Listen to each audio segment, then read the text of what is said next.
Hello everyone, I am the Man at Kirby. Welcome to my channel, The Commander Tavern. The Commander Tavern is a channel dedicated to my favorite Magic the Gathering format.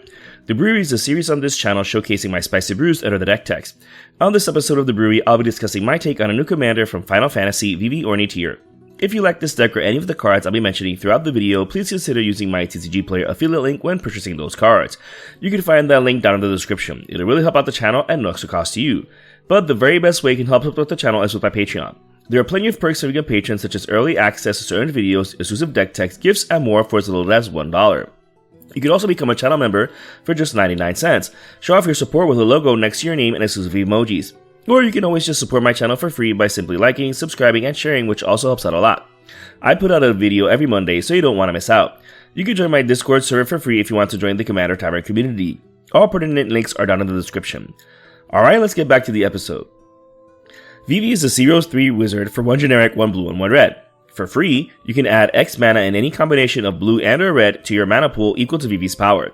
The only downside is activating this only once and only during your turn. But that's fine enough, since Vivi gets a +1/+1 counter for each non-creature spell you cast, while also burning the table for 1 damage as a nice bonus. This means that there are many ways to build Vivi. I chose the Voltron route since this will help me make the most of Vivi's mana ability and the burn ability. So let's start off strong with the equipment I'm running in the deck. Given that equipment are non-creature spells, not only will they trigger Vivi when cast, but will make him even larger once equipped. Equipment that solely pump his stats are Colossus Hammer, Luxior Jada's Gift, Nettlesis, Two-Handed Axe, and Aether and Prewind. While yes, it's best if the equipments also confer some type of boon apart from the pumps these provide are too massive to ignore. Just look at that last one. Even if we're at 20 life, that's still a 20/20 Vivi. Luxior essentially doubles Vivi's power and toughness. The axe literally does though, making Vivi activate for a ton of mana while also triggering him twice if first sent on an adventure before being cast as an equipment. Shadow Spear, Adaptive Omni Tool, Conqueror's Flail, Wrecking Ball Arm, Loxodon Warhammer, Cauldron Complete, and Excalibur Sword of Eden also pump while giving boons too. Trample and Lifelink are essential in a Voltron deck since having such few creatures leaves you open for the clapback. Trample or other forms of evasion guarantees you getting through somehow. What's the point of having a 50/50 Vivi if it gets chump blocked by a 0/1 token? Some of these also provide other uses like the Omni Tool with card advantage and the Flail with a stacks effect. Super State and Eldrazi Conscription aren't equipment, but since they're auras, they'll trigger Vivi nonetheless. Losing these when losing Vivi is quite the bummer, but look at those massive stats. They're too good not to include. Again, both giving Trample with the first giving Flying too is super important. Back to equipment and evasion, Brotherhood Regalia, Silver Shroud Costume, and Bulbul's Ring all give the best form of evasion, which is straight up unblockability. The first two have the added bonus of providing some form of protection via Ward 2 and Temporary Shroud. Notwithstanding, Rogue's Passage is included for the same reason, all without taking up a slot in the deck. As for actual protection, Commander's Plate, Dragonfire Blade, Swiftfoot Boots, Champion's Helm, Darksteel Plate, Mithril Coat, and Hammer of the Zon are obviously included. Apart from Hexproof and Indestructibility, some of these also provide a power and or toughness boost, making them even better. However, best of these is Hammer of the Zon, since it not only enters and attaches to a creature, but it can make other equipment you control do the same, saving us on equip costs. Speaking of protection, pumps, and cost, Sword of the Animus, Sword of Hearth and Home, and Sword of Feast and Famine not only pump Vivi and give him protection from 2 colors not of the deck, but they also accelerate our mana. Well, the last 2 at least. But the first 2 ramp us a basic land, while the last one untaps all of our lands, while also having the defending player discard a card. So good. Grafted Exoskeleton and Corrupted Conscience are perhaps the best equipment and aura in the deck though, since they can end the game quite quickly when attached to Vivi. I can understand if you'd prefer not to run these in your own deck since a Vivi with Infect is quite harrowing. 10 triggers is enough to kill off the entire table. Notice that while those previously shown cards will outright pump Vivi, keep in mind that they also do so when cast since they're non-creature spells, which is why I went with the Voltron route. But you can still trigger Vivi while just playing good cards in the deck. Curiosity, Ophidian Eye, Tandem Lookout, and Niv Mizzet Visionary are absolutely busted here. The first 2 trigger on the stack and then give value once attached. Then each Vivi trigger draws us a card. Same with Soul Bonding him to Tandem Lookout. Niv Mizzet is amazing in all forms, but this one synergizes most with Vivi, drawing us a card with each trigger. Keep in mind that since Vivi hits all opponents, we draw 3 cards off of these effects. Like I said, absolutely busted.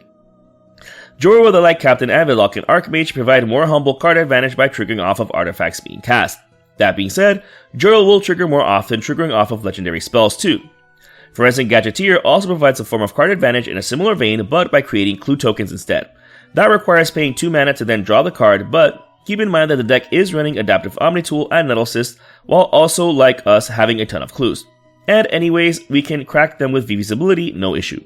That being said, these might seem like weak additions when compared to things like Rhystic Study and its ilk, but this deck is bracket 2, so none of that aggravation is here.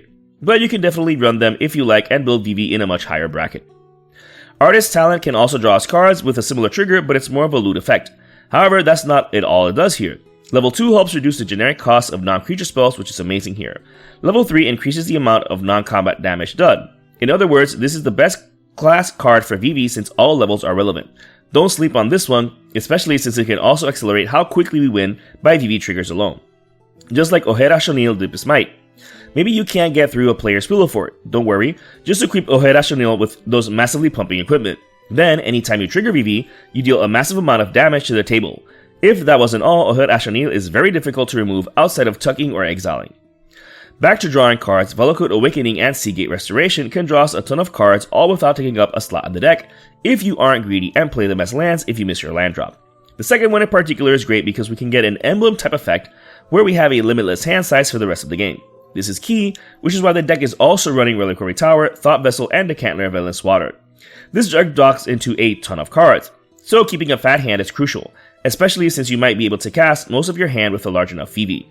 Not only that, but the Mana Rocks trigger Vivi when cast while also providing mana acceleration outside of green. But we'll see the rest of the deck's mana acceleration later.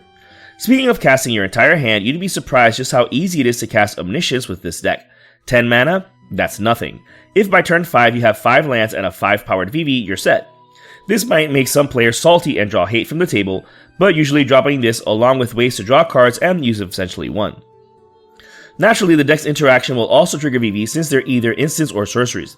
Particularly, an offer you can't refuse, Swan Song, Negate, Counterspell, and Mana Drain for counter magic, and Chaos Warp all for single target removal, whether the stack or the battlefield. These all trigger Vivi while also dealing with problems. Sigil of Sleep can deal with so many creatures by simply playing the deck. There's a reason this card spiked recently on the secondary market, so check your bulk. In any case, Shadow's Ignition and Blasphemous Act can wipe the board of creatures in one fell swoop. The first one also functions as a win con all its own if Vivi were big enough, and the second one might not even kill Vivi if he were big enough. Aetherized and Illusionist Gambit also deal with creatures, but only those attacking us. The Gambit can potentially punish that opponent more since they're forced to attack into someone else, potentially killing off another player or losing creatures in combat.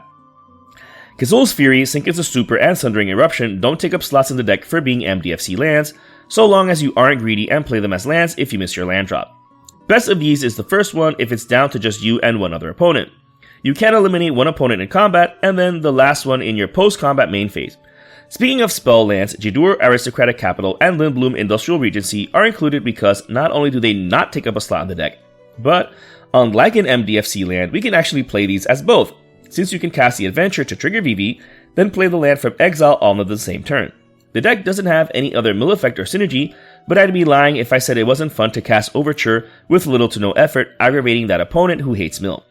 Mage Seas is useful though, since you get a mini Vivi that ends up doing a ton of work when left unattended.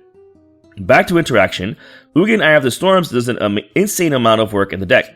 Not only does it provide interaction when cast, but whenever you cast a colorless spell, which is like 1/3 of the deck, those are just his triggered abilities. His +2 loyalty ability gains his life and draws his card, which is neat, and his -0 ability adds a 3 colorless mana, which is a nice push if we needed it.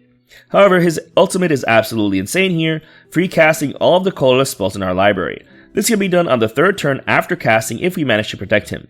Granted, his main use is his triggered abilities and getting advantage from his other 2 loyalty abilities, but getting this ultimate is an easy way to overtake the game.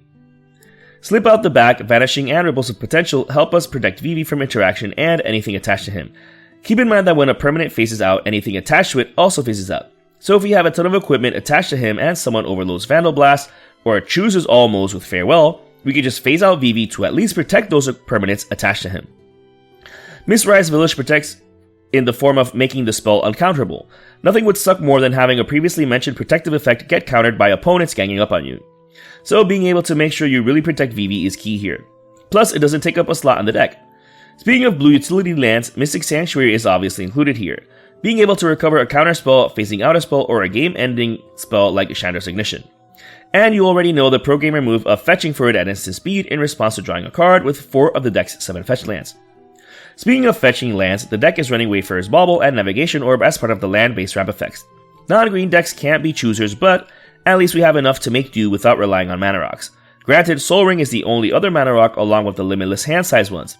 At least these all trigger Vivi. In any case, I feel like Cloud Key, Racer Scoreboard, and Stone Calendar are better than mana rocks anyways, since they reduce the cost of all of our spells, providing a more powerful turn overall. And they still trigger Vivi. In the case of the Scoreboard, yes, we have to get max speed, but with Vivi's triggers, we'll get there quite easily. Going back to lands, Arid Archway, Guildless Commons, Is It Boilerworks, Miragando Raceway, Shrine of the Forsaken Gods, and Temple of the False God are included to help accelerate the deck.